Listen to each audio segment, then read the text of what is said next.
Today's episode of Mark Who 42's WHOniverse is brought to you by Audible.com. Get a free audiobook download and 30-day free trial at www.audibletrial.com/MarkWho42. There are over 150,000 titles to choose from for your iPhone, Android, Kindle, or MP3 player. You lucky guys. That's www.audibletrial.com/MarkWho42. And now, here's the show.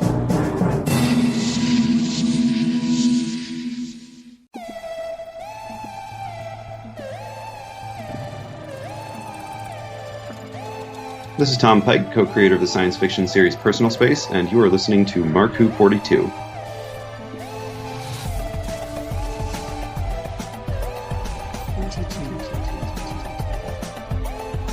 Welcome to Mark Who 42 here on Krypton Radio. I'm your host, Mark Baumgarten. With me we have Patty Hawkins, Zon Kuros, and we're going to have a great show for you today. Today's interview, Christian is doing a one-on-one interview with Tom Pike. Tom Pike is co-producer and director of the web series Personal Space, starring Nicki Clyne and the late Richard Hatch of Battlestar Galactica, Tim Russ of Star Trek Voyager, Kurt Yaeger, hey, we had him on the show, of Sons of Anarchy, and Cliff Simon of Stargate SG-1. And it should be a really fun interview. Christian isn't here today because while we're recording this, he's in Tampa Bay, Florida at the Tampa Bay Renaissance Festival. They're having a Time Travelers Weekend. Christian is there with the Mark Who 42 books booth. They're running trivia. They're selling Doctor Who items. They had a great time. We'd like to thank everyone at the Ren Fest for inviting us and throwing such an amazing bash. I'd like to thank a couple of geeks, Talon and Alita, for coming in and helping out with the convention as well. Next week, of course, Christian will be appearing again. Oh wow, Christian's like the star. He's the breakout star. He's going to be at Inked and Geeked in Bradenton, Florida. That should be fun. It's all tattoo artists and anime and Mark Who 42, so it should be fun. That's next weekend. But let's start off the show by talking about the elephant in the room. And I call it the elephant in the room because there are people complaining about it, saying, oh, this is terrible. But I think it's a good thing. It was announced that Peter Capaldi, in the last two episodes of this upcoming series, will be fighting the Mondasian Cybermen, the original Cybermen from William Hartnell's last story, The 10th Planet. And I kind of think that's cool. What do you guys think? I geeked really hard when I saw that picture. There's no question about it. Especially the Mondasian ones, because those outfits are so bulky and so quintessentially, early '60s Doctor Who. And but I still think that they're valid. I don't think they look cheap per se, but they have a very surreal sci-fi quality to them, and the fact that they've taken such care in reproducing them. Now, those could have been left over from Adventures in Time and Space, and they were just like, "Look, we already rebuilt these things. Let's go ahead and use them." And there's a precedent for this because they've certainly reused existing Dalek. I don't want to say costumes, but let's just say strollers. Right. It wasn't just, they brought them back. So, yeah, why not previous versions of the Cybermen? I would, I not that I'm a fan of Asylum of the Daleks, but I would love something similar to the Cybermen where we saw just tons and tons of the older Cybermen walking side by side with the modern ones. I think that'd be kind of badass. But here's my fear about that episode, too. They already did say that Missy was in it, so... Oh, God. Yeah. Another story with Missy. Exactly, and again, it's just like my position on Misty has softened over the past year and a half. But if all the Cybermen are going to be just like secondary villains or just her goons, then I'm just sort of like, why bother, Yeah. So if the Cybermen are not a threat unto themselves, then there's no point. And there's unfortunately been a precedent for this with Moffat's era, where they bring back classic villains, but they're not the villains of the story. Okay, here's the Ice Warriors, but it's really about the guys on the sub, Here's the Centaurans, but they're really just a bunch of goofballs, and it's all about this computer programmer kid, and it's like, So, caveat emptor, it's Capaldi himself has a soft spot for these characters, and he's wrapping things up, so, hey, why not? And it at least acknowledges previous continuity.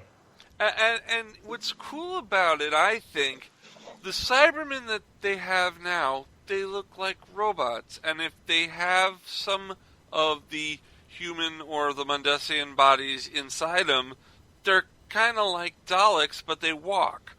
I like this version of the Cybermen because you can really believe they're cybernetic, that they're only pieces of metal that are attached to them, that they are not all robot. To pick up from where Patty was talking about with the costumes, one thing I've noticed is that the headlight that is on top of the Cyberman's head is smaller, along with the middle console being more updated and whatnot, and the pants being more streamlined rather than it having the lines from the 60s.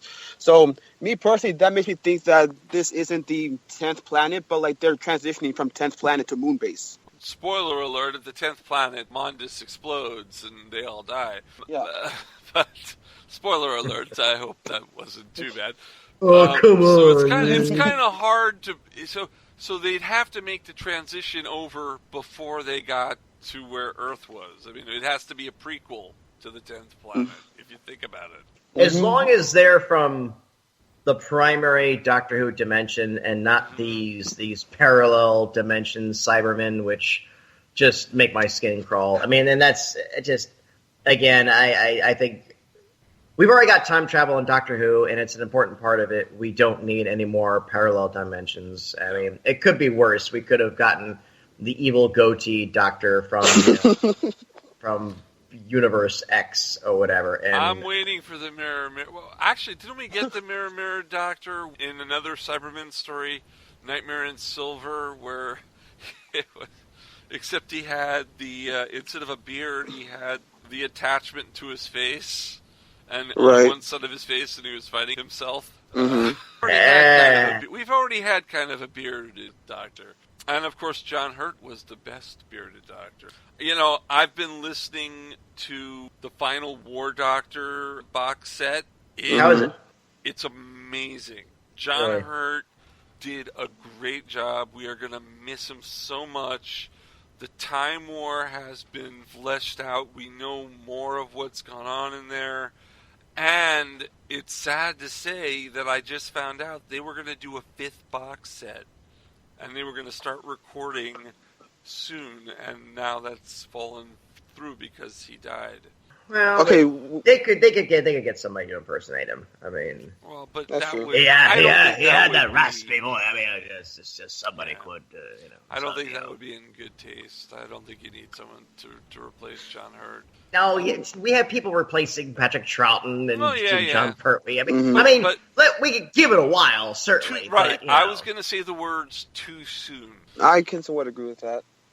Yeah. So, also this week, there was a new trailer on YouTube. Yes, a new trailer was just dropped not too long ago, and it's pretty much your average trailer showing clips about stories and whatnot, but some things that are actually really interesting about it is that, one, we actually do get to see the Cybermen in action for like a good split second, but another thing is that we see another Ice Warrior that we've never seen before, and this is just personally me. I feel like it is the Ice Lord from Curse of the Paladin.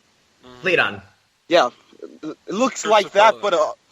but an updated version. But I'm just going to leave it up to the board. But that's just my guess. I always like that guy with his Darth Vader helmet, not the mask, just the helmet.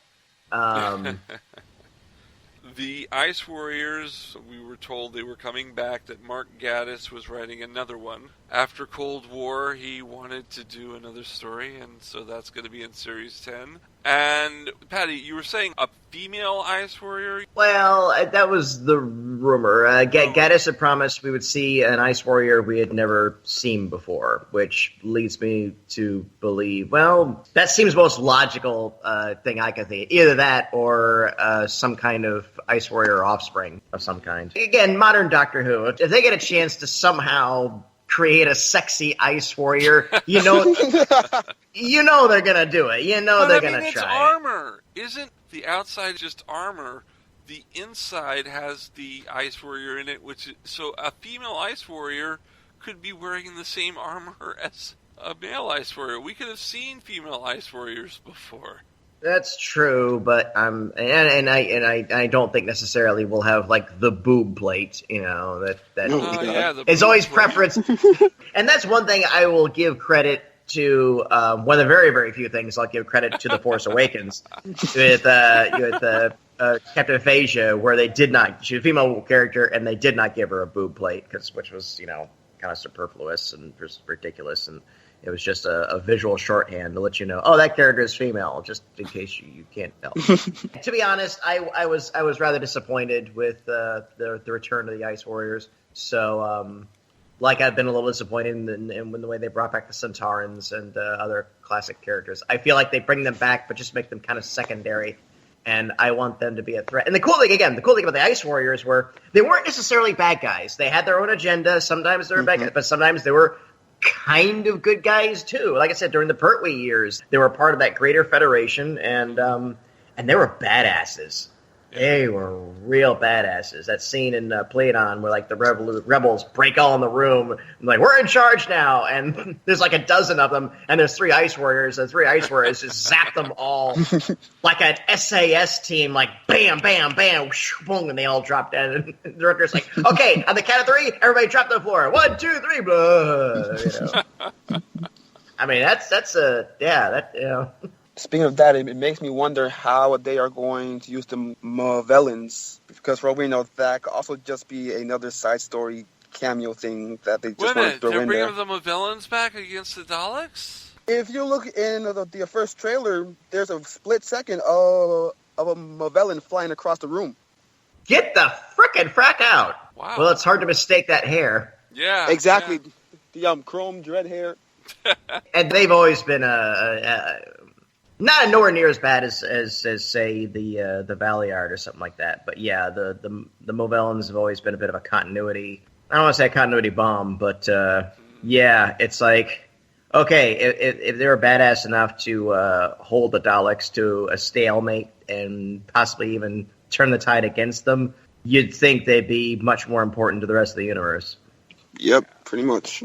And they never really quite established if they were malevolent in their own right. They had their agenda against the Daleks, and they didn't care who was caught in between. But were they out to conquer the universe too? Were they just out to propagate themselves? And were they 100% robots, or was there some biology in them, et cetera, et cetera? So, okay. Color me interested that they have the temerity to bring them back. I hope they don't botch it. Yeah, they're gonna botch it. But with Stephen Moffat, who knows? Yeah. Botching is always possible. Maybe this is Moffat and his guys in panic mode because they're like, oh crap, we're going out. Chibnall's such a classic fan. Let's pillage all the old existing like threads before he does. Yeah. Well, we don't have much longer to wait to find out all these things because Series 10 starts on April 15th. Which, of course, is Easter Saturday in England. Well, I guess around the world, too. BBC One will be showing it. They haven't announced the time yet. BBC America will be showing it approximately 9 p.m., along with Episode 1 of Class, because America hasn't seen it yet, and we definitely want you to watch those. Class, of course, I know was hit or miss. But let's hope that the final Capaldi season is going to be a doozy, because I can't wait to see it. All right, let's take a little break. When we come back, we are going to have our interview with Tom Pike, the co-producer and director of the web series Personal Space. Now, it's the last thing that Richard Hatch did before he died. So this is going to be the culmination of all Richard Hatch's work. So it's going to be definitely something to watch. And Patty, do you have any Richard Hatch stories before we go to commercial? 2 years ago at DragonCon, I was up in the green room suite. Don't ask me how. So I got it was a lot of fun. I got a chance to pour Nichelle Nichols a drink because everybody was too busy fawning over her and pour a thing, which is, could I just please get a vodka and tonic? And I was just like, I'll get it for her, But that's the area where, like, again, the guests and the celebs or whatever just started chilling. And so I was just sitting there, and Hatch was by the pool table, and he just grabbed a stick, and he looked at me and said, "Hey, you want to shoot some pool?" And I was like, "Oh, yeah, sure, Rich. I'd love to poke balls with you." And and he laughed at that, and we were sort of rocking away, and I talked to him a little bit about Axanar. I was just saying that, hey, man, I really appreciate Axanar and appreciate, And, of course, Axanar has become a hotbed topic among fandom, both good and bad. But he was genuinely excited about it. And then his handler came on by and he was just, "Oh, I got to meet some people." I was like, "Oh, I got to go, man." So it's like, "Hey, thanks for talking." And I was like, "Hey, no problem, man." And he shook my hand, and the rest of that weekend, whenever I'd go downstairs, whatever time we make eye contact, he'd nod and he'd wave at me and, "Oh, hey, dude, what's going on?" And then last summer, I should say, at InfinityCon, he was a guest there, and we were there, and I talked to Richard real quick because he was part of the Battlestar Galactica team, and he was like fishing for it's like, "I know you, don't I?" He goes like, "Yeah, we poked balls at DragonCon." It's like, "Yeah, hey, how you doing, guy?"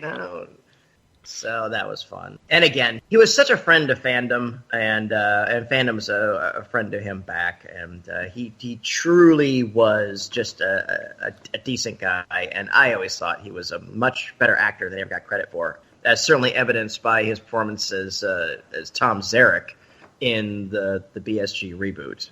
And he had a very, very interesting and nuanced character and a fantastic story arc. But that, of course, that's a testament, of course, to how this wonderful BSG was. But we're a Doctor Who show, so anyway. Christian's going to be talking to this guy, Tom, about this other really amazing show. So, by all means, please stick around for that.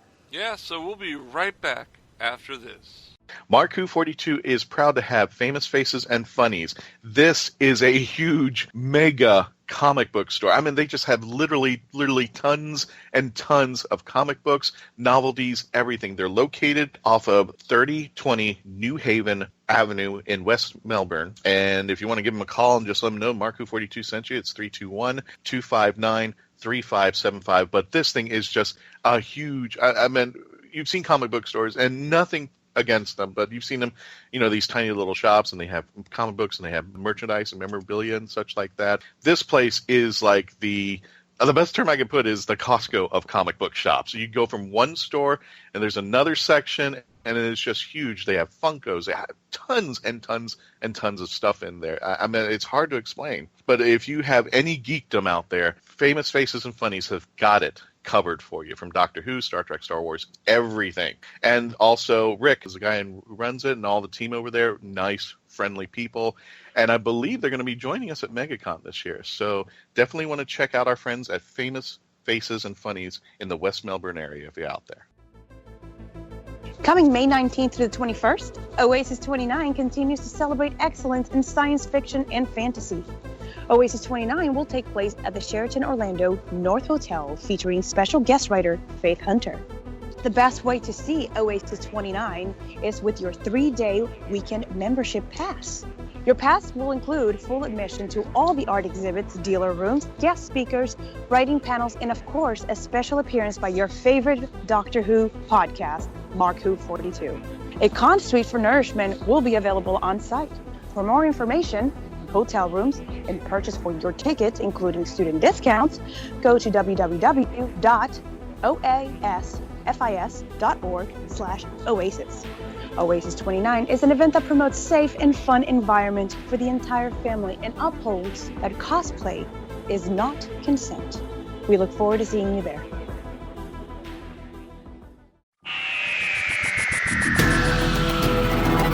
Hello, I'm Nicholas Briggs, the voice of many monsters on Doctor Who, and executive producer of Big Finish Productions. And I'm pleased to announce that Mark Who 42 Books have joined forces with Big Finish to bring you Big Finish Audio. There's this fella who calls himself the Doctor, and he says he has saved me, and we are in his time machine. You all right? I think I've broken something. What about you? Yes, I'm fine, thanks. I think I broke your fall. Oh, sorry. Mark Who 42 Books will now offer to bring you the best in Big Finish Audio. But why are they here? How do you do? I beg your pardon? Oh, no need to. I'm the Doctor, and this is... I am Leela. By all means, please do come out to play, Doctor. I'm waiting for you. To find where Mark Who 42 Books will be, go to markwho42.net or on their Facebook site at Mark Who 42. What are you saying? They fizzled in somehow? Like the TARDIS? Yeah, transmat from another dimension. The TARDIS doesn't fizzle. It's more of a... Also go to markwho42.net and download my interview with the team. You're executive producer at Big Finish Productions. Correct. Correct. Is this a quiz? Mark Who 42, taking you to the WHOniverse and beyond. Hi, this is Kurt Yaeger, and you're listening to Mark Who 42. Welcome back to Mark Who 42, taking you to the WHOniverse and beyond. And we are going back out into the universe, or actually just outside into personal space. And if you don't know what I'm talking about here, let me introduce you to Tom Pike, who is producer and director of Personal Space, which should be coming out this spring. So keep an eye out on markwho42.net, our Facebook page, and of course, personalspace.tv. But let me get past that. Let me introduce you to Mr. Tom Pike. Tom, how are you doing today? I'm doing great. Happy to be on the show. Thanks for having me. Awesome.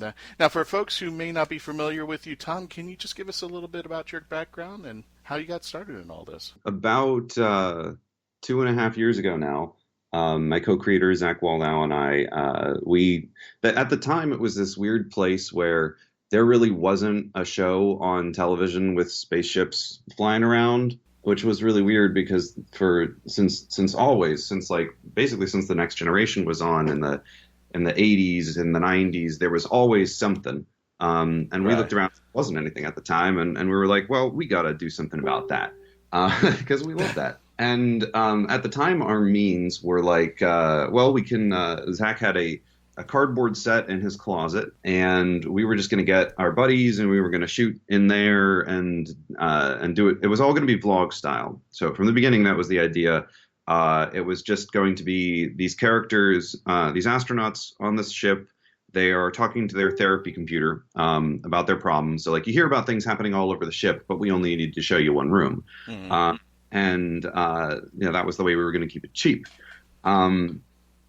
And what they don't know is that those therapy sessions are being broadcast on Earth as reality television. So that was the hook. It seemed like a fun idea. And I got a writer's room together, which was basically an excuse for me to see people that I like to hang out with once a week. And then when we were casting the show, we for the lead, I mean, there's a thing that writers do. Where they picture their dream actor in the role. And it's not just like a thing that you do to make yourself feel better. It's a practical thing so you can get the voice of the character down on the page. So you know like kind of the way the person's supposed to feel. And for the main character of this show, Gail Gardner, we had always pictured Nicki Clyne, who played Callie on Battlestar Galactica. Mm-hmm. I had no idea if she was too busy to take the part. I had no idea how I was going to get in touch with her. It was not about that. It was just someone that I pictured. And then we did auditions, and there were people who could have, they probably could have done the role, but like they weren't who I'd seen in it forever. And I was having trouble figuring out if I wanted to make an offer to one of the people who'd auditioned. And I realized that I couldn't do that until I at least tried to get Nicki. And then we offered her the role, and she said yes, which stunned me. and changed everything. And then all of a sudden, it was not something that we were going to make in a closet anymore. You cannot put a respected TV actor in front of a exact closet. So everything changed. A lot of other things changed too. We started getting a lot of yeses from other actors of her caliber, because once we had her and Tim Russ, who was on Star Trek Voyager, it started to look like you get an email from somebody out of nowhere, right? Or your agent does, and like, right. I don't have that long a resume. They don't know who I am. There's not even really that much of a reason for them to read the script, especially if they know we're micro budget. So they know like the agent's cut of that is $12.50. So, but the fact that we had other actors of the caliber of the people we were approaching who had already said yes to the thing, that really, really helped us. And we ended up getting our dream cast, basically. Yeah, I mean, you actually asked me about myself, and I answered about personal space because that's fine. Look, I'm still in the closet with Nicki Clyne. Wait, that didn't even really sound anything. We actually shot back in like 2015. Oh, geez, back in like 2015, when we were trying to figure out if the show would work at all, like as a story, we shot 2 episodes in the closet in front of that little set. With like just our buddies who happened to be free that day. We didn't audition people or anything. We didn't pay anybody. It was just like come by for 2 hours and we'll do this. And then the whole point was just for like the writers to see if we rehearse them all together, but then shoot them all separately. Is it going to feel like one show, or is it just going to be a wall of words? Is it going to make sense at all? And I'm really glad we did that, because there were some things that we were doing that weren't working and some things that we were doing that were. But like, we almost got to see what that really would have been like. I mean, I still have those episodes, and they look really, really terrible. But I guess to answer your original question, like who I am and where I'm coming from. I mean, back in 2012, I did a web series called Echo Chamber, which was it was science fiction, but it was science fiction taking place on Earth, that was a lot of fun. It was a modest success, about 500,000 views on it over 2 seasons. What I'm more interested in is that you have Nicki Clyne and Tim Russ filming in your closet, and I could just see a scene where Nicki's turning around to Tim going, can you give me that wrench? He goes, it's right behind the first aid kit and the pair of jeans and underwear on the left side. Mm-hmm. Well, actually, I'm not even sure they would both fit in there. It was a small closet. Like we actually, when we were shooting in the closet, these test episodes, we did have one scene where there were supposed to be 2 people, and we had to really, really cheat that. Like the one guy was half out of the closet, and kneeling on the floor when he was like supposed to be standing.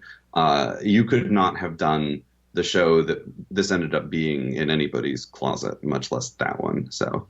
I'm very glad that it ended up being a thing. We ended up raising money, and we did it right. We shot it in studio in front of a set that was made out of actual set construction materials and looked quite good, in my opinion. So now that we got a little bit more about personal space, let's jump back to you and just tell us a little bit about yourself for our audience here. Yeah, so this isn't the first thing I've done, but this is probably the first thing that has created a splash like this. Even though it hasn't even come out yet, it's still honestly what I'm best known for. What I did most recently that got out into the world was a web series called Echo Chamber, which was science fiction.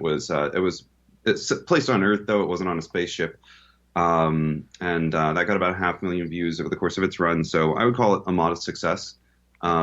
And I learned a lot about, like, that's a valuable experience, though. Like as a writer, the first thing that you do that people actually pay attention to, because until then you're doing it in silence. You're doing it in with no feedback whatsoever, and you're never sure if anything's working or not until you put it in front of an audience. So Echo Chamber has a very fond place in my heart, despite it was something we made right out of college.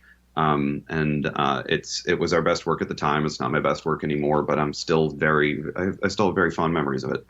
Just always, since between then and now, I just worked a lot on other people's things to build my skills and to put together the group of people that ended up becoming the team behind this show. So, Aside from that, I don't think there's really much that people would know me for. Are you yourself a fan of sci-fi? Oh, absolutely. Yeah, absolutely. It's funny because depending on what I'm doing and what I'm working on, my tastes will change, right? Because when we were writing the show, when we were writing the show, I was watching a decent amount of Battlestar like I said, I was trying to capture the voice of a few actors who were on that show. Then, like, when we were raising money, I did not want to watch Battlestar. You definitely do not. When you're trying to accomplish something and you're trying to have like a positive outlook about it, that is the wrong show to watch, where everything constantly goes wrong and people are punished for their ambitions and so many people end up dead. But Star Trek was great because Star Trek, there's always a solution. There's always a way. And sometimes it doesn't even involve violence. Which is how fundraising should be. So I had a big Next Generation kick last year, and of course now there's The Expanse, which is excellent. The 100, Dana and I are finally caught up on the 100, which I don't know if that's. I mean, it skews younger, but if you can make it through the first couple of episodes, that is some darn good science fiction. If it's on television and it's about spaceships, I have probably seen it. I just love spaceships. No problem. What about a blue box that goes through time and space? Oh, what's that now? My wife. I don't know. Much more than I have, but the major, like the Weeping Angels, for example, I have seen. And I mean that episode was phenomenal. Like, even as somebody who is not a regular viewer, you could just jump right in and it makes total sense. And oh gosh, it was terrifying. And also, what a brilliant, like, this is what that did that was so brilliant was it found a way to make the enemy didn't need to be animatronic, and it didn't need to be visual effects. It didn't need to move at all, in fact. I have no idea how they pulled that off, but that is a genius way of making something not cost all that much money, and still be like. But it was written in such a way that it was very effective. Like, my other experience with Doctor Who is mostly clips from the original, like back in the 60s and 70s when it was super cheesy, and there was a guy who was killed by a plastic inflatable chair, I think that the modern version handled their budget constraints with a little bit more grace than that, with the Weeping Angels. Well, yeah, and I want to thank Stephen Moffat now that I say this at conventions. I can't go to the garden section of Home Depot or Lowe's anymore and not have to stare at the cherub who's just smiling at me, just looking at me funny the wrong way. I got to keep my eye on it as I'm trying to get fertilizer and birdseed for that. I just can't. It freaks me out these days. Garden gnomes, man. No, can't do it. Got to tip them over or something like that on the way out to make sure. I just got to make sure that they don't have the advantage on me. So yeah, just walk away facing them, and you'll be okay. What is your favorite sci-fi? I feel like you're making me choose between babies right now. Yeah, it is hard. But if you had to choose, if there's a building with all the sci-fis in it, and it's burning down, and you can only save one sci-fi thing, what would you save? Oh no. Yeah. I think that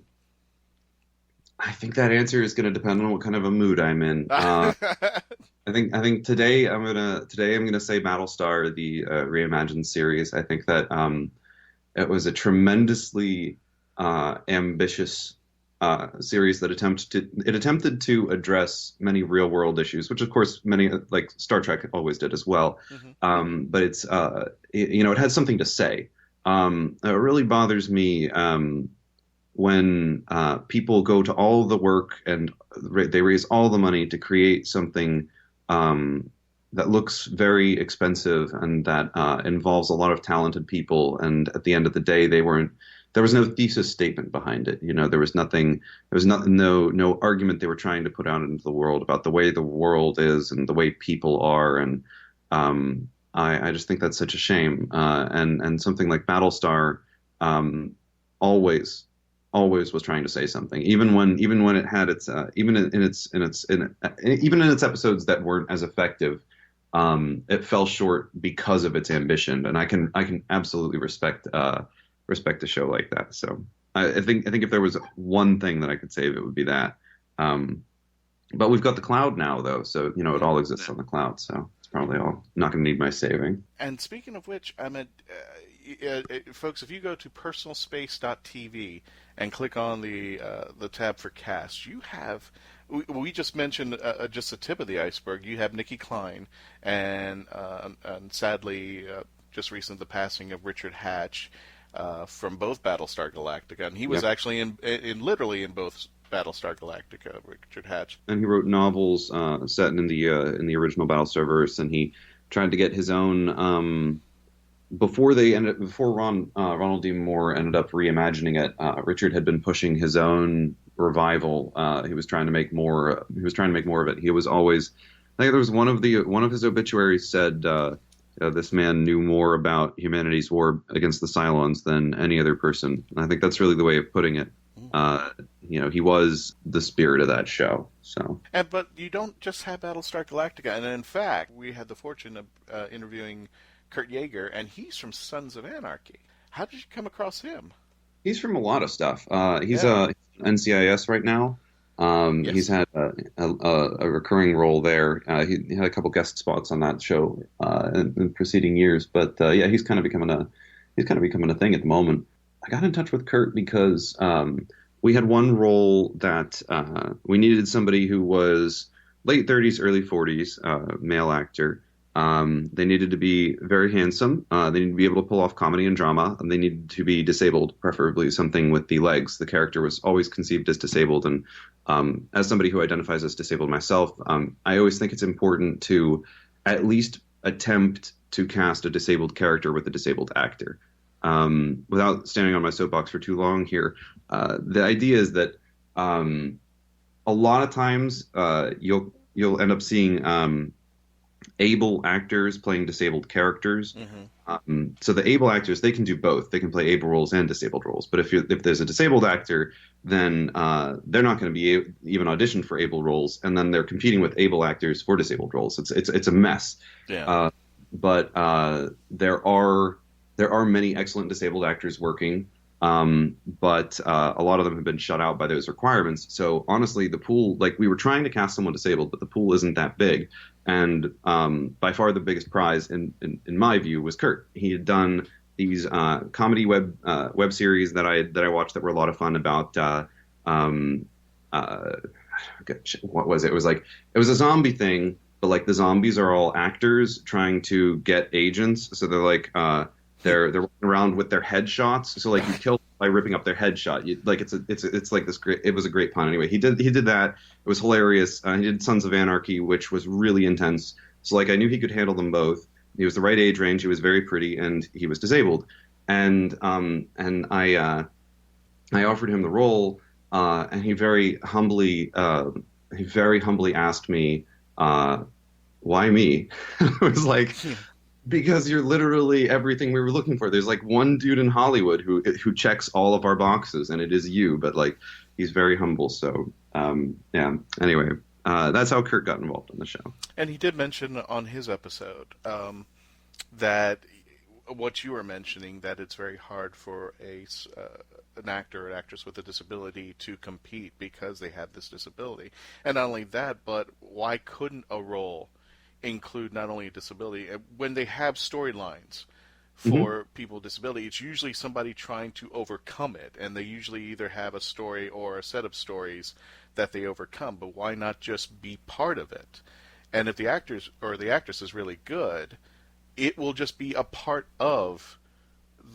It'll just be part of the story. It won't even be noticed. That's what I'm saying. It's there, but it's not something that's impeding on the story and saying, oh, okay, well, we're going to make a story where he gets his legs better and he recovers and all that.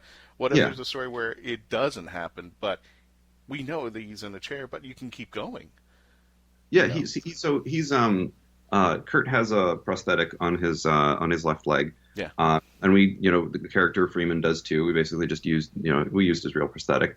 And it comes up in the story a couple of times, but it's not the focus of the character. It does not define him. It's not a movie about, it's not about him dealing with his disability. His disability is part of who he is, but it is not the only thing that defines him. The thing that Kurt talked about on your show, because I remember it very clearly. I was really, really happy with everything that Kurt said about the character and about this issue. I think he's more articulate than I am about it. But the idea was that in science fiction specifically, it's really common to see a character who has a disability that has magically overcome it through technology, right. I do, you know by now in this interview, I love Star Trek. But like, for example, Geordi, he's blind, but he has that visor so he can see. And that's part of Star Trek's vision of utopia, which is why that's there. And it is nice that they have a character who's disabled and he's valuable on the ship and he has a useful set of skills. And his disability does not define him. But with that said, I always wonder in the back of my mind how much that helps people who are watching it who have the same disability, because deep down they know that that's wish fulfillment, and they know that they can't just put on that visor and suddenly see. So I think it's important to have some stories that show people just living with it, and not magically rising out of a wheelchair, but being a valuable person whether or not they can see. So. Anyway, that was important to us when we wrote the character and when we directed it, and from beginning to end. I think the most interesting one of the characters in the cast is and for me personally, because I just love the TV show, Max Headroom. I just love that there's a character called Max Headroom, and I was like, I had to actually do a triple take on that. I'm like, wait, what's his name? I can't tell you what that's all about because that's a huge spoiler. But it's really cool. What we're gonna do with that is really, I think, anyway. If I was watching my show, I would be like, oh, what they did with that was really cool. That's definitely the chef tasting his own soup right now. But once it's out, let's you and I have another conversation about Max Headroom. Yes. I think I can geek out for at least 3 or 4 hours on Max Headroom alone. I love those blip verts. I just Matt Frewer just doing that and all that stuff like that. That was my childhood. I can't get through the 80s and probably in some parts of the 90s. And I remember, I don't know what behooved people to do it, but they made him into a talk show. Yes. And I thought, what? Yes. It's like, it's strange enough we gave him a series, but oh my god, he's a talk show now? Yeah, well, that's what the 80s were like, man. Once somebody found some product that was successful, like, you remember Ernest P. Worrell was... He was a character invented for advertisements, and then he was getting scared silly and going to camp and going to prison. I mean, the 80s were just art was very commercial, as opposed to today, of course. Yeah, and it was to the extreme, just like our styles, our hair, our clothing at that time, our members only jackets. I mean, that was just the 80s. That just dominated what was going on right there. You had to be either the loudest or the biggest or the boldest, and that just defined the 80s and what was going on during that time frame. You are gonna love Deborah Lee's hair then, because so the ship in Personal Space was launched in 1991, and as you might remember, the early 90s were kind of a cultural hangover from the 80s. They kind of fit more into that whole. So she's got a perm. Basically, she's got really big hair on the show, which is not the actress's natural hair. She was in hair and makeup for like a couple hours getting that done. But the show is like, because of that, it's interesting. They're all referencing, movies that were out in the 80s, video games that were in arcades in the 80s. Mm-hmm. All of their frames of reference are based in 80s nostalgia. Oh God, I'm definitely got to watch this when it comes out. Mm-hmm. Now, for you, what is your passion about science fiction? It started out as just I want to make a show that I'd want to watch. I think for me, the personal connection with the we have the disabled character is really important to me. But I like about this particular show. Well, this is important for any science fiction show. That it be about people, and I don't mean like human beings, because science fiction, people can be androids or aliens or sentient suns and clouds of gas traveling through the galaxy. It needs to be about people, though, in that broad sense, about what they want, about how they try and get it, about how they try and live with each other. And I think that sometimes science fiction can get lost in the trappings of science fiction, in the spectacle, in the lasers and explosions and whooshing TIE fighter battles, and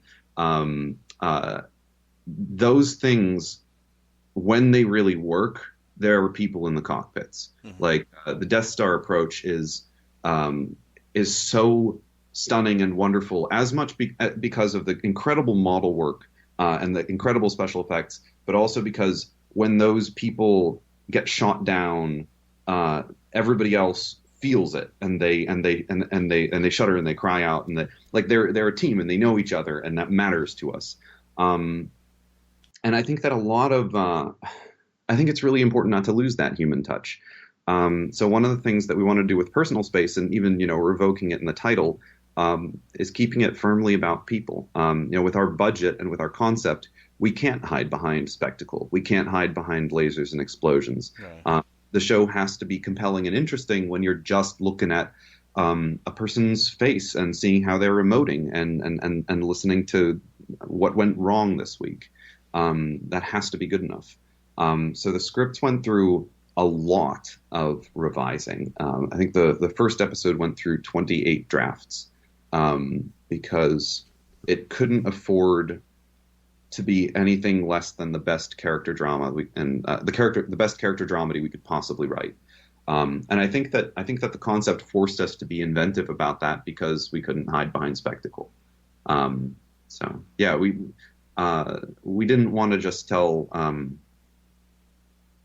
I think some people, when they're setting out to make a web series, that's science fiction, and they just try to make kind of a really cheap version of Star Wars, it ends up just being a really cheap version of Star Wars. And I don't think that that's what we should try and do with micro budget. I think we should try and ask, well, what small scale human stories can we tell compellingly on the money we have, so that when we're done with it, the sets that we have look really great. Do a couple things really well rather than do a lot of things not as well.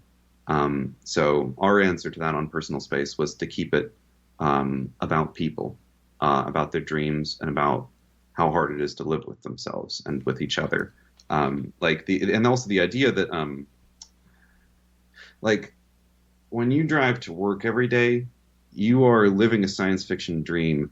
You are piloting a craft made out of chunks of fallen meteorite, powered by a series of controlled explosions, fueled by the decay bodies of dead dinosaurs. I mean, that is a metal song, right? But in this incredible science fiction, transportation device, is you pick at your fingernails and you curse the drivers next to you and you honk the horn. It becomes routine. It becomes mundane. And so our idea with the show is that, yes, these are brilliant people.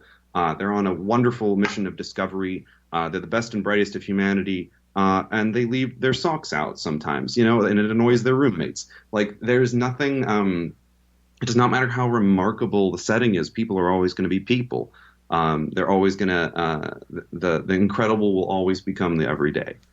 I think there's a big challenge to that, and I think I know where you're going. First of all, I can't now look at my Camry the same way now that you've said that. Anytime there's a knock in my gas tank, I'm going to go, damn Triceratops, you know what? Jeez, man, what the hell? But, yeah, some of the science fiction that I know or I've seen, and I feel bad like a heel that I can't think of anything off the top of my head, but if I had a few minutes, I'll figure it out later. But there's some science fiction that you could tell they had zero budget or a very minimal budget, yet they told a better story than somebody coming out with lasers or the stereotypical science fiction that there's got to be a laser gun, there's got to be big ships, there's got to be big battles, but sometimes it could just be two people in the room talking. And now, I don't want to sound like I'm coming down too hard on lasers and explosions. No. But if you can't do them right, I think it's better to focus on things that you can do right.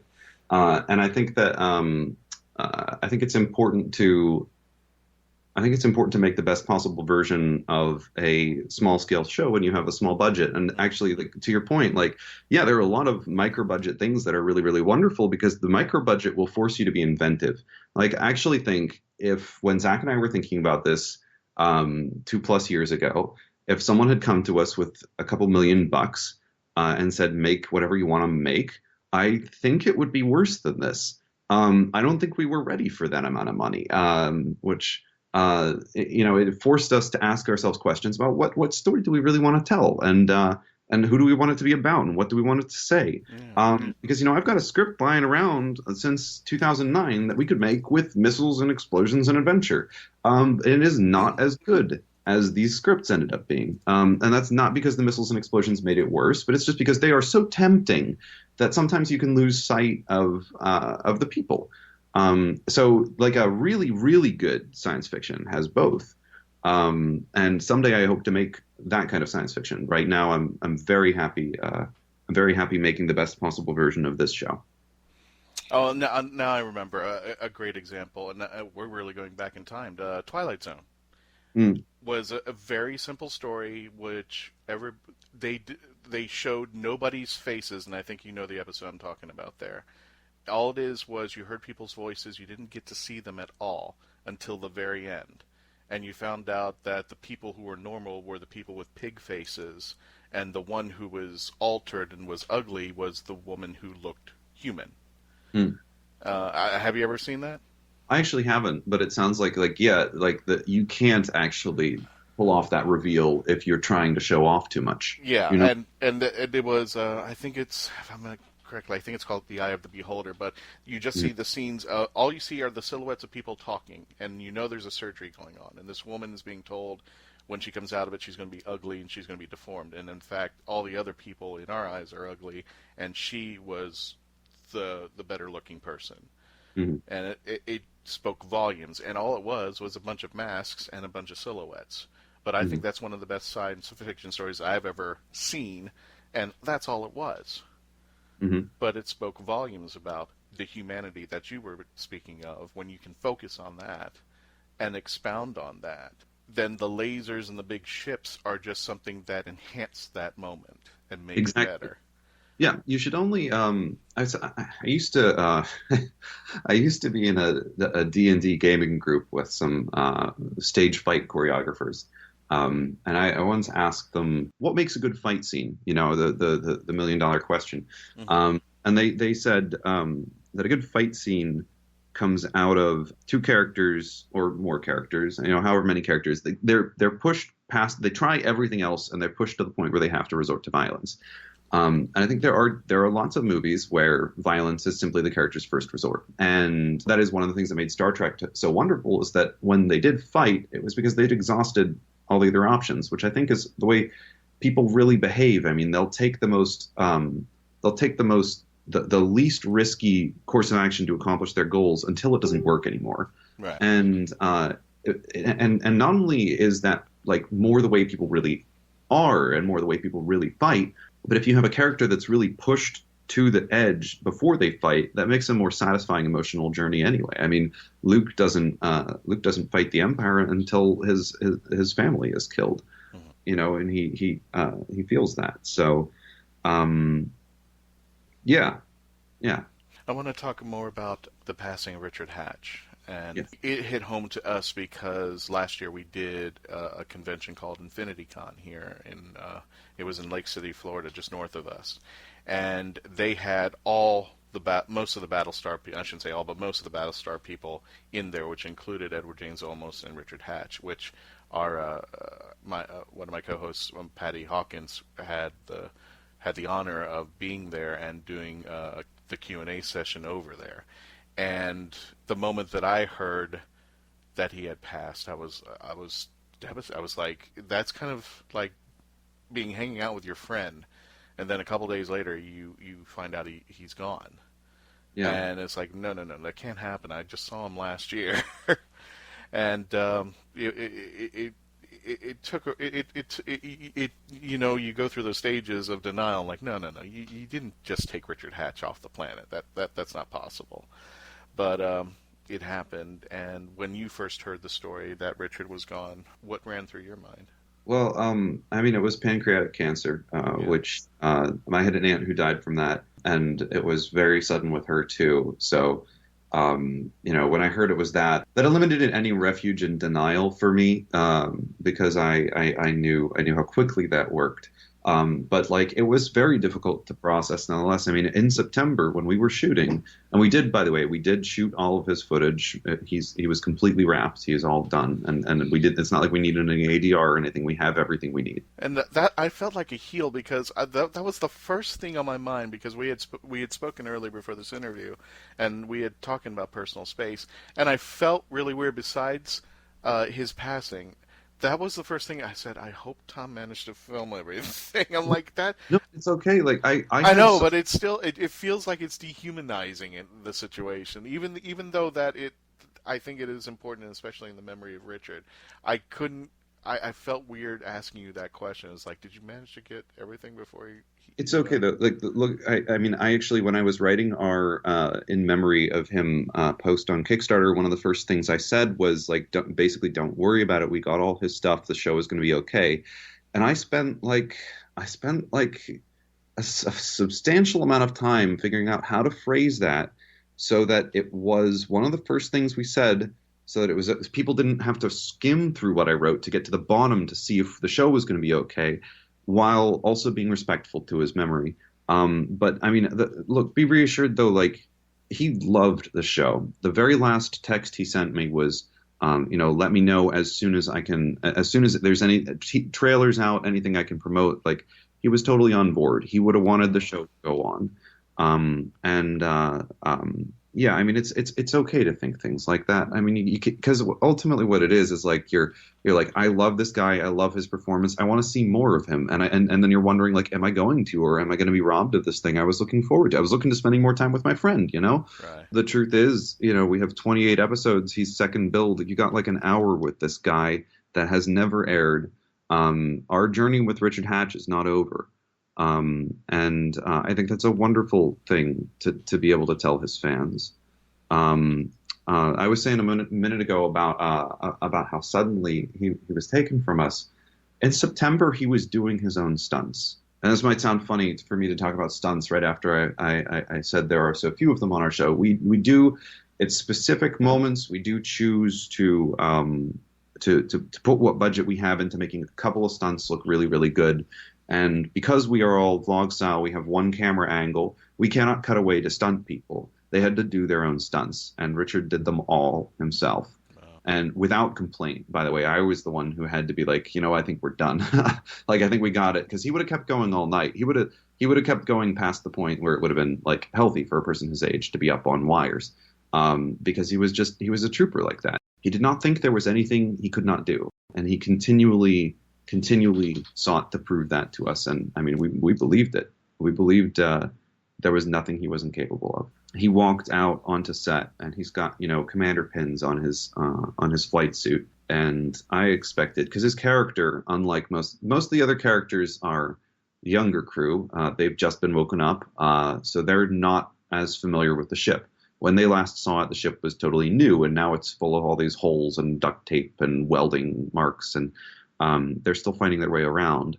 He, however, his character had been in command for 25 years, and he knew the ship. It was his home, and he was saying goodbye to it. And in the beginning of the season, that's what he's doing. He's supposed to be handing off command to Nicki Clyne's character. So that is a lot to walk on set and portray immediately. And I expected that Richard would need to warm up to it. Like, he'd need to walk around the set and, like, get to know it and, like, fiddle with the coffee maker.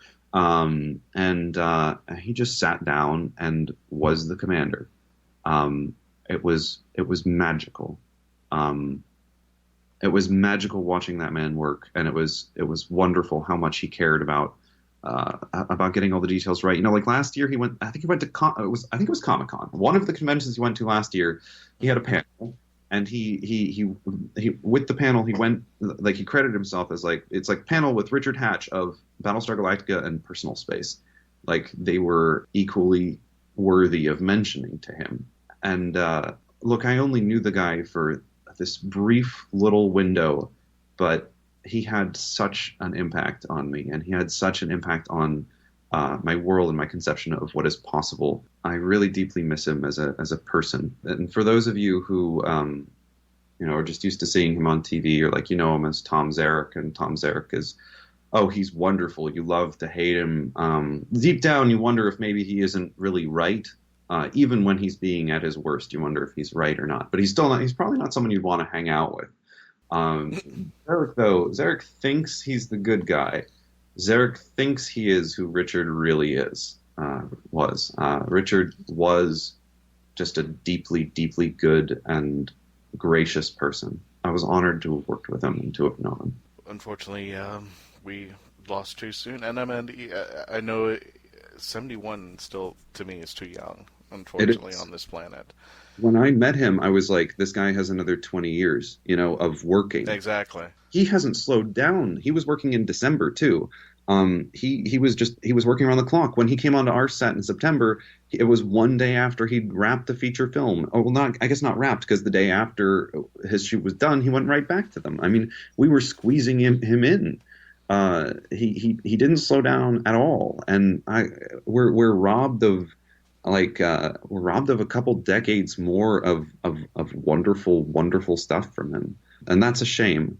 But we're not the only project that wrapped recently with him in it either. There's a movie coming out called Diminuendo. Mm-hmm. He was very, very proud of that. And I believe he also had a role in Blade of Honor, which is another sci-fi digital series. So if people are still missing him, there will be chances to say goodbye. There's still lots of stuff coming out where he's doing his best work. That guy, like, someone that famous, someone that who's done the things he's done, they've earned the right to phone it in. Do you know what I mean? Like, he could have shown up on set, never spoken a kind word to me, and done his lines and gone home right after. Right. And would still have been so glad, because the performance would have been incredible. He did not have to care as much as he did. He did not have to workshop this script that I wrote with, like, ridiculous, silly jokes like it's Shakespeare. He put in that kind of work, though, because that's just how if he took a job, he was never going to take a job that he wasn't going to commit to completely. And I really, really respect that. Well, we had something similar in the WHOniverse. I'm sure you're familiar with the passing of John Hurt. And for one brief moment in the WHOniverse, he is considered a doctor. And after the episode they called Day of the Doctor, where he premiered, actually he was in the ending of Time of the Doctor, and he premiered as the Day of the Doctor, and he played a doctor. And he also, too, just this year, at the beginning, before Richard, he passed because of pancreatic cancer. But he had this long thing of a resume. I mean, just incredible, from Harry Potter films, practically you name it. And I thought when he did the one stint with the War Doctor, which he's affectionately called, I thought he was going to be done. That's it. We're never going to hear from him. But he not only continued to work, but he also did audio plays for Big Finish. So he loved Doctor Who. And not only that, but I remember I think there was a mention that he turned to Stephen Moffat, who's the producer then, and he goes, "Can I call myself Doctor Who?" And he goes, "Yes, you can do that." And he was so excited that he could walk around and say, "Yes, I'm Doctor Who. Yes, yes, yes." But I could see those similarities with Richard as well. When they have that appearance of being something larger than life in your world, and it turns out to be that they were actually much better than what you imagine them. It's something that I think, and especially when they have as much love of the geekdom as you do, it's an incredible thing. Richard could have walked out. Yeah. So Richard, Nicki was telling me, what he's like excited. I'm not. I don't go to a lot of conventions, but Richard would go to every convention basically, and there was never a time he would never get tired at the end of the day. They'd have been there, however many days, and it would be late into the night. He'd be like talking to his fans, and they'd be like, "Let's go out. Let's talk late into the night." And he never ran out of energy for the people for the fans. He was just always present, and there was nobody he didn't have time for. I don't know how you do that. Like I can't manage that kind of time. Like it's so the various things that I've committed to, they feel overwhelming to me. And like the idea of he just the fact that he really cared, because it is, like I said, acceptable to just punch a clock or to show up on Doctor Who and just do your lines and go home. But to really care that much, that's really adorable. That's really sweet. And I'm sure that meant a lot to Stephen Moffat too. Oh, I'm sure it did there. Tom, do you have any projects coming up in the near future? Yeah, Personal Space Season 2.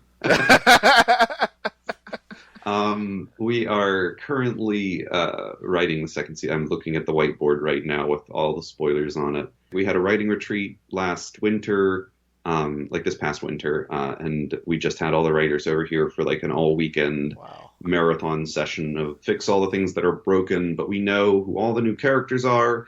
We have our, because we realized how important it is to reach out to your dream actors first. We know what dream actors we're reaching out to first. I really wish I could spill those beans right now, but because we haven't contacted them, that would feel super weird to me. But we are, it's going to happen unless something really big goes wrong.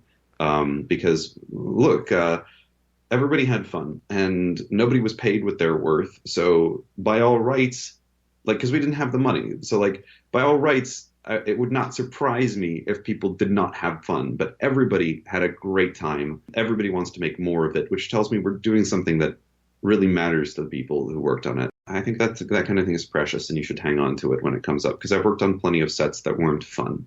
So look, if nobody watched our show, we would still try and make more of it, just because it's something that we want to watch. And Zach and I set out at the beginning to make something that we would want to watch, and that was it. So I hope other people watch it, and I think that they will, because it seems like people are into it. But we want to make more. And I got to come up with a better answer when people ask me that question, by the way, because they definitely expect to hear other things are in the works. I have a couple short films that I've written that I might try and push. I have a couple short stories that are out with magazines that have like a 6-month reply window. So, I always have more balls in the air. I don't know. I haven't learned how to juggle very well yet. So sometimes I drop. I don't know. There's a weird extended metaphor. If I ever have something additional coming out, I will definitely make sure you guys know. Well, Tom, thank you so much for coming on the show. Thank you for talking about Richard. And definitely, everybody, you got to check this out. Personalspace.tv is the main website. You can get more information about the show itself and more about the cast there, the team that's putting it together, as well as a gallery of pictures that you can check it out over there. Keep an eye on that. And also MarkWho42 on our Twitter, Facebook, and our website when the final release of Series 1 premieres for Personal Space. And definitely, I'm already excited for Season 2. I haven't seen Season 1 yet, but the more what you're telling me, the more I'm going yeah, come on, yeah, let's do this, come on, I gotta watch this. So I got a new geekdom. I feel like I should at least wait until Season 1 is done before I spoil Season 2. Gotcha. It's gonna be a wild ride. Also, we have a Twitter account at Personal Space where the A in Personal Space is an underscore because various other versions were taken. On Instagram, it's the same as Twitter at Personal Space where the A is an underscore. On Facebook, it's at Personal Space Series. And Tumblr is personalspaceshow.tumblr.com. So we got a lot of behind-the-scenes stuff we've been posting, and you can check it out there. Alrighty. Well, Tom, thank you so much, and we can't wait for Personal Space. Thanks so much. I'd like to thank Tom Pike for doing that interview, and Christian, you did a great job. Okay, now, usually we would go to Christian about upcoming conventions and stuff like that. I want to go to Patty. Patty, do we have anything we could talk about? Christian's going to be at Inked and Geeked, which is going to be one of those kind of cool shows. I don't know if you noticed, but usually at most shows now, there's there's Artist Alley, and then there's also like a Tattoo Artist Alley. And I can't wait to see, Christian get a big, it's like TARDIS across his back, which I think would be hysterical. But and then after that, I myself, in about 2 weeks, I'm going to be at CollectiveCon in Jacksonville. I'll be the host and the main MC of that. No Doctor Who guests, but we've got Graham McTavish from Outlander, Rambo, and just a ton of films. I got a chance to actually sit and interview him at New York Comic Con for a panel. Mm-hmm. So this will be my second round with him. Really looking forward to that. A couple of Power Rangers. And I'm really looking forward to sitting down with, Lois Lane herself, Margot Kidder. And I think it's going to be fun. And again, CollectiveCon is a very, very solid local roots show out of Jacksonville, and they've been very kind to me. And I really enjoy doing that show a lot. I'm still trying to nudge them to have a little more of a Doctor Who presence. But as soon as they get a Doctor Who guest, then you will see Mark Who 42 there, I promise. And then, of course, the really big one in April. The whole gang, we are going to be at SuperCon Retro in Miami. More details of that coming on, but we've got a whole slew of panel programming, including in the main ballroom. We're going to be doing a live screening of the season premiere of Doctor Who, and then immediately following that, we're going to be doing Mark Who 42 live. And we're going to have an audience out there, and we're going to be gauging everybody's reactions. We're going into it. Hey, what did you like? What you didn't like? How do we feel about Bill? What do we look forward to the rest of the season? So it's going to be. I think it's going to be really exciting. And we've got some good stuff coming up, and we got some other good stuff in the works beyond that. But I don't want to commit on that just yet because Christian just so loves to talk about that, and I don't want to. We definitely should mention Wholanta May 5th through 7th in Atlanta with Colin Baker, Camille Kaduri, and Nicola Bryant. We have to mention Nicola Bryant because she's going to be a guest next month on Mark Who 42. Because Mark Who 42 on April 1st celebrates its 5th anniversary. Yes, the first time Mark Who 42 was in existence and it had a Facebook page was April 1st, 2012. We've been around a long time, and we're going to be having celebrations, and one of them is going to be with Nicola Bryant, so stay tuned for that. Don't forget, go to markwho42.net and join the WHOniverse Army. And actually, here's a new thing that I haven't mentioned. We now have an app. Can you believe we have an app on both Apple and on Android? Did you guys know that? I did not know this. I know it worked on Android. The fact that it works on Apple now is new to me. Yeah, it just came out last week. You can listen to our show there. You can put comments of shows while you're listening to us, and we will check them and talk about them. And it's a great thing. Go to our Facebook page, Mark Who 42. Go to Tumblr, which is Mark Who 42, and tweet us at Mark Who 42.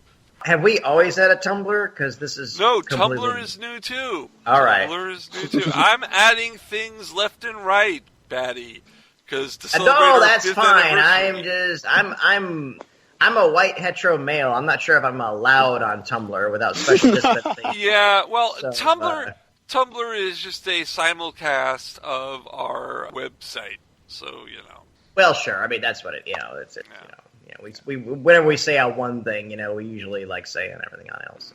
So definitely stick around, guys, because you ain't seen nothing yet. Any final words from the Peanut Gallery? I will give a Mark Who 42 prize to the first Mondasian cosplayer we see at a convention from this broadcast going forward. And I know they're out there. I've seen them like pictures at other Doctor Who themed conventions, but I'm saying it right now. if you've got it's got to be good looking. I'm not saying it's got to be absolutely perfect, but I mean, if you show me, you show up to us and you're a Mondasian like Cyberman, it's like once I'm done, it's like spurging all over the place and how awesome it would be and taking a bunch of pictures. Okay, yes, you will get a very, very special prize. Yes, we will guarantee that. Remember, it's the first one, so if there are several people at a convention, you got to get to our booth first. That's right. So, on that note, we'd like to thank you for listening to this episode of Mark Who 42. Until next time, allons-y! Mark Who 42 was written and presented by Mark Baumgarten, Christian Basil, Patty Hawkins, Iggy Matthews, and Zion Kiros. This episode was edited, directed, and produced by Mark Baumgarten and co-produced by Christian Basil. Visit markwho42.net where you can register and become part of the WHOniverse Army. We can be contacted by email at mark@markwho42, subject line, ? If you'd like a chance to be a guest on our radio show, send an email to our Media Relations Director, Christian Basil, at markwho42media@yahoo.com. You can have Mark Who 42 entertain at your next event or convention. Go to heroesonhand.com/markwho42. Space Coast Comics is a free monthly magazine found in over 120 locations currently throughout Brevard County, parts of Osceola, Volusia, and Indian River County in Florida, and soon to be available in Chicago. Follow them on Facebook to learn more. Doctor Who and its properties are owned by the BBC, the British Broadcasting Corporation.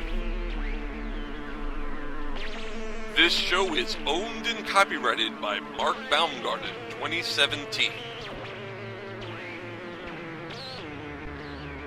This is Krypton Radio.